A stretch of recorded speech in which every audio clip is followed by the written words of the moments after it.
Hi weavers, welcome to one India Telugu. Vijayawada లోని సిద్ధార్థ కాలేజీలో PG చివరి సంవత్సరం చదువుతున్నటువంటి దీపిక అనుమానాస్పద స్థితిలో ఇక్కడైతే చనిపోవటం జరిగింది. అయితే ఆమె అనారోగ్య కారణాలతో ఆమె మరణించిందా? లేకపోతే ఆమె ఏమన్నా ఆత్మహత్యకు పాల్పడిందా? దీనిపైన అయితే ఒక స్పష్టత రావాల్సిన అవసరం అయితే కనిపిస్తా ఉంది. మొత్తంగా చూసుకున్నట్లయితే ఈమె అనస్థీషియా విభాగంలో పీజీ ఫైనల్ ఇయర్ చదువుతా ఉంది.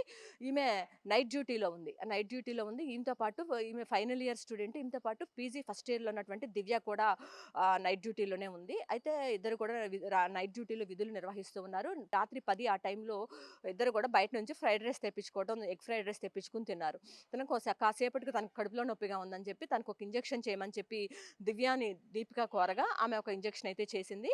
ఆ తరువాత కొంచెం సేపటి తర్వాత దివ్య ఫస్ట్ ఇయర్ చదువుతున్నటువంటి దివ్య ఎవరైతే ఉన్నారో తాను రౌండ్స్‌కి వెళ్ళాల్సిన నేపథ్యంలో రౌండ్స్‌కి వెళ్ళిపోయింది అక్కడి నుంచి. వెళ్ళిపోయిన తర్వాత అక్కడ రౌండ్స్‌లో ఒక పేషెంట్ గురించి మాట్లాడడానికి దీపికకు ఫోన్ చేస్తే ఆమె స్పందించకపోవడంతో మళ్ళీ పైకొచ్చి దీపిక దగ్గరికొచ్చి చూస్తే అంతకుముందు తను ఎక్కడికి ఎళ్ళిందో ఆ రూమ్‌లో లేదు. తను ఆపరేషన్ థియేటర్‌లో అపస్మారక స్థితిలో కనిపించింది. సో, ఈ నేపథ్యంలో ఏం జరిగిందో అర్థం కాక తన పైనున్నటువంటి అధికారులకు ఆమె ఫిర్యాదు చేయడం జరిగింది. వాళ్ళు రావటం, ఆమెకు వైద్య సేవలన్నీ కూడా అందించారు. మొత్తం కూడా చూసినప్పటికీ కూడా సీపీఆర్ ఇవన్నీ చేసినప్పటికీ కూడా తనలో ఎలాంటి స్పందన లేకపోవడంతో ఆమె మృతి చెందినట్లయితే అధికారులు నిర్ధారించడం జరిగింది. అయితే ప్రధానంగా చూసుకున్నట్లయితే ఆమె అనంతపురం జిల్లాకి చెందినటువంటి ఆమె పీజీ అనస్థీషియా విభాగంలో ఫైనల్ ఇయర్ చదువుతుంది.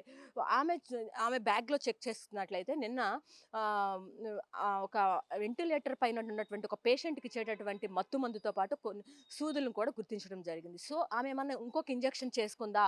ఆ ఇంజెక్షన్ చేసుకోవటం వల్ల మరణించిందా అనే దానిపైన ప్రస్తుతం అయితే దర్యాప్తు జరుగుతూ ఉంది. దీనిపైన పోలీసులు కూడా ఒక కేసు నమోదు చేశారు.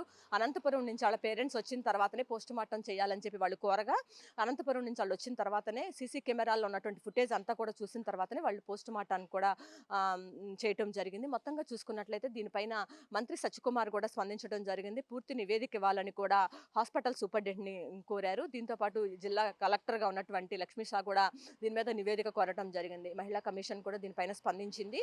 దీపిక మృతికి కారణాలేంటో తమకు నివేదిక ఇవ్వాలని తెలిపింది.